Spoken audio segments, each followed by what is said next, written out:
Fala aí, eu sou o João Vitor do Responde Aí e hoje vamos bater um papo sobre introdução aos transformadores. Bora lá? Bom, para começar, imagina aqui o seguinte, a energia elétrica que chega no poste, ela tem uma tensão de 13,8 kV.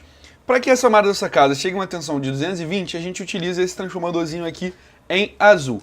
Então a gente traz aqui duas perguntas para você. A primeira é, qual é a relação de transformação aqui do sistema? E a segunda é como que a gente faz para representar esse transformador em um circuito. Então, vamos lá aprender isso hoje?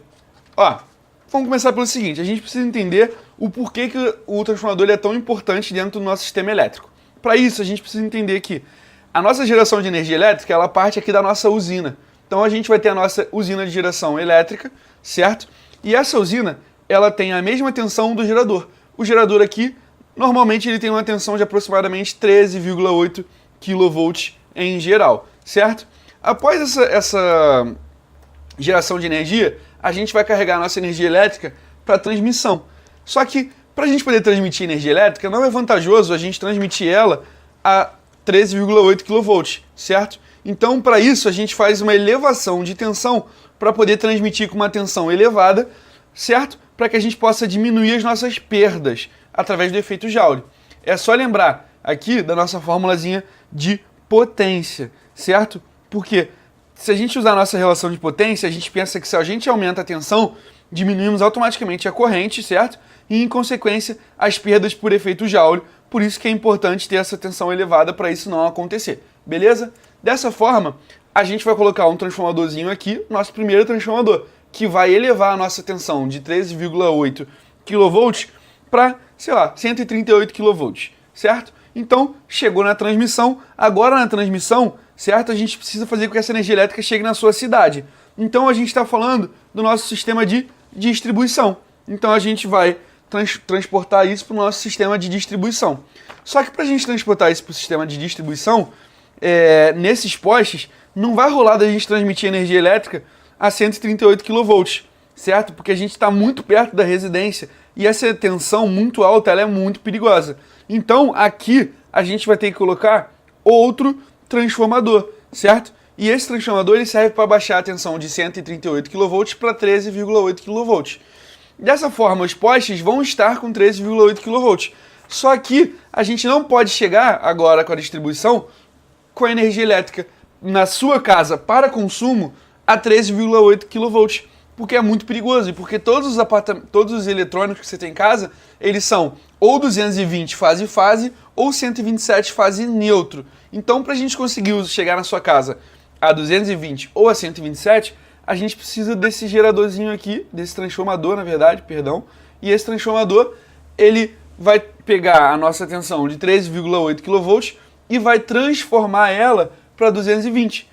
E aí a gente vai conseguir finalmente usar essa tensão dentro de casa, certo? Então, basicamente, para isso que a gente precisa ter os nossos transformadores. Beleza? Agora, vamos dar uma estudada aqui no transformador ideal. O transformador ideal, ele tem basicamente um núcleo ferromagnético, em que de um lado a gente tem uma bobina com N1 espiras, então N1 é o número de espiras, e do outro lado a gente tem uma bobina com N2 espiras, certo? A gente vai ter uma tensão V1 em função do tempo na bobina, e a gente vai ter rodando aqui dentro um núcleo ferromagnético. Então a gente pode desenhar aqui dentro um núcleo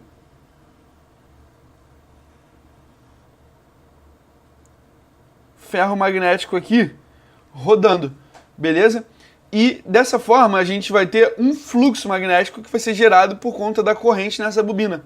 Como a corrente ela é alternada, ou seja, ela é em função aqui de T, o fluxo também vai ser. Então esse fluxo aqui, ele também vai ser alternado. E dessa forma, a variação do fluxo na segunda bobina, ela vai induzir aqui uma tensão V2. Então a gente vai ter uma tensão V2 que ela é induzida aqui por esse fluxo. Beleza? E aí, com essa tensão, a gente automaticamente vai ter uma corrente induzida também. Então a gente vai ter aqui uma corrente também induzida. Vamos chamar ela de I2. Beleza? Agora, qual é a relação que a gente vai poder montar entre V1 e V2? Bom, para isso a gente dá uma olhadinha aqui, ó. Se a gente pegar V1 e dividir por V2, a gente vai poder usar a relação que V1 dividido por V2 vai ser igual a N1 dividido por N2. E isso tudo vai ser igual a um alfa. E dessa forma a gente também vai poder ter uma relação dessa para a corrente, que vai ser ao contrário, ela vai ser N2 dividido por N1, certo? Que vai dar para a gente aqui 1 sobre alfa. E esse alfa aí, ele é basicamente a nossa relação de transformação desse transformador ideal. E aí a gente vai poder ver também que, simplificando, a gente vai ter que V1 vezes I1 sempre vai ter que ser igual a V2 vezes I2. O que significa que a potência do primário, ou seja, do enrolamento primário aqui, ela sempre vai ser igual à potência do enrolamento secundário, ou seja, não tem nem perda nem ganho de potência. Vale lembrar então que tudo isso aqui só vale para um transformador ideal. Se não for transformador ideal, não serve, beleza? Bom, agora vamos voltar aqui lá no nosso caso inicial, em que a gente tinha lá o poste, que estava com 13,8 kV, certo? E além disso, a gente tinha 220 volts para chegar lá na nossa o quê? Na nossa casa. Então ele queria saber qual era a relação de transformação. A relação de transformação é o alfa. Então V1 dividido por V2 é igual a N1 dividido por N2, que é igual a alfa. Dessa forma, a gente tem que o alfa vai ser a tensão que estava no poste, que era de 13,8 kV, dividido por 220, que é o quanto a gente quer que chegue. Dessa forma, esse alfa, a relação de transformação, vai ser 62,7. E aí a gente para e pergunta o seguinte: como que a gente faz para representar isso tudo dentro de um circuito? Então, como que a gente faz? A gente faz dessa forma aqui, ó. A gente vai ter basicamente essa representação. E essa vai ser a representação de um transformador ideal dentro de um circuito, onde a gente vai pegar aqui os nossos enrolamentos da bobina, N1 e N2 é o número de espiras, as correntes e as tensões aqui induzidas, V1 e V2, e esse vai ser o nosso transformador ideal, certo? Bom, e agora a gente vai precisar entender como funciona uma reflexão dentro do transformador ideal. Bom, a reflexão é o seguinte: a gente vai ter aqui basicamente V1 e N1, certo? Corrente, tensão e o enrolamento. Esse pontinho aqui com N1 sempre representa o número de espiras. E aqui a gente vai ter uma carga aqui de impedância Z. A impedância Z, ela vai ser exatamente V2 dividido por 1 e 2. Dessa forma, imagine que a gente quer refletir, por isso reflexão. A gente quer tirar essa carga daqui do segundo enrolamento, do secundário, e passar ela para o primário.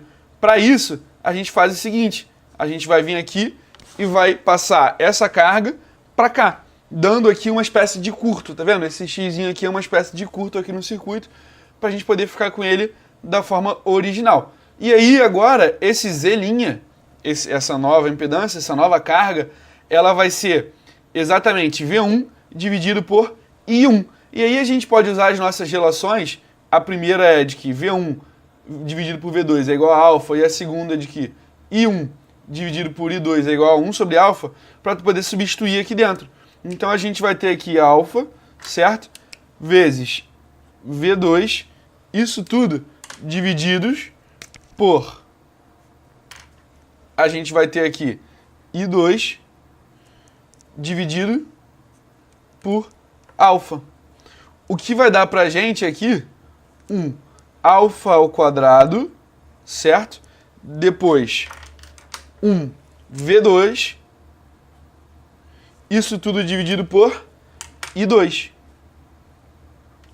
Então essa vai ser a nossa relação de reflexão, beleza? Bom, dessa forma a gente pode ver que essa carga aqui, Z', ela vai ser igual a exatamente alfa ao quadrado vezes Z. Então essa aqui é a nossa reflexão. Agora, vamos falar um pouquinho sobre o efeito Joule. O efeito Joule é basicamente o seguinte: é quando a gente tem alguma perda de corrente. Então, nem todo fluxo aqui, ele basicamente vai atravessar a bobina. A gente vai ter algumas linhas de fluxo atravessando ela por completo e outras a gente vai perder, isso por dispersão. Para isso, a gente precisa usar esse modelo aqui, ó. E aí a gente, dentro desse fluxo, a gente vai perder aqui, pelo efeito Joule, um pouquinho dele, tá? Então, é assim que funciona basicamente o efeito Joule, beleza? Bom, Agora a gente precisa falar do módulo série, certo? Um transformador ideal, ele tem sim perdas, como a gente pode ver agora, e essas perdas são dadas pelo efeito Joule. E para isso a gente precisa ver o módulo série, porque essas perdas elas são representadas pelas resistências, e aí a gente tem aqui as resistências e as reatâncias, tanto do primário, certo? Quanto do secundário, beleza? Dessa forma a gente tem aqui, ó, R1 e R2 vão ser as resistências dos enrolamentos e X1 e X2 as reatâncias de dispersão.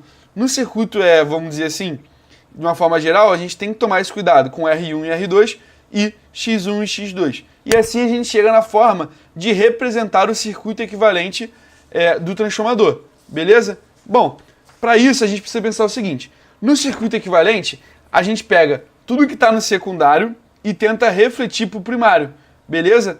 E aí agora é só a gente juntar essas impedâncias para poder achar uma impedância equivalente, ou seja, uma impedância total. E aí ela é dada por uma resistência e uma indutância. A gente vai ter aqui o nosso circuito equivalente e aí a gente quer basicamente fazer essa reflexão. Dessa forma, perdão, essa reflexão não. Essa reflexão, a gente pode usar esse termo, a gente quer refletir. E aí a gente vai usar as seguintes relações. O V2 aqui, ele vai ser dado por alfa V2, certo? E aí, o R2' vai ser dado por alfa ao quadrado R2. O I1 vai ser igual a I2' igual a I2 dividido por alfa.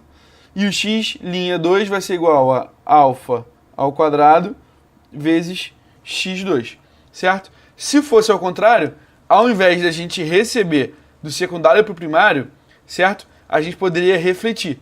Aqui dentro, para ficar um pouco mais claro, tá vendo? A gente vai unir essas resistências aqui. Aqui ficaria, ó, R1 mais R2'. Aqui, essas indutâncias aqui, a gente vai ter X1 mais X'2. E aqui a gente vai ter uma queda de tensão, ó, V2'. Beleza? E aí, se fosse ao contrário, ao invés de rebater do secundário para o primário, eu fosse, vamos dizer assim, trocar. E aí fosse, ao invés de ser do secundário para o primário, agora a gente visse do primário para o secundário. Ia ficar dessa forma aqui, ó. A gente ia ter V1' igual a V1 dividido por alfa, então V1', certo? Ia ser V1 dividido por alfa, que é a nossa relação de transformação. I1' ia ser igual a I2, que ia ser igual a alfa I1, certo? I1' igual a I2, está aqui a mesma corrente. R1' seria, né, igual a R1 dividido por alfa ao quadrado. E X1' seria igual a X1 dividido por alfa ao quadrado. Tá vendo? É exatamente o inverso aqui. Enquanto aqui a gente multiplica por alfa ao quadrado, aqui a gente divide por alfa ao quadrado. Quando a gente multiplica por alfa, aqui a gente divide por alfa. Quando aqui a gente divide por alfa, aqui a gente multiplica por alfa. Beleza? Bom, é isso. Esse vídeo te ajudou? Responde aí.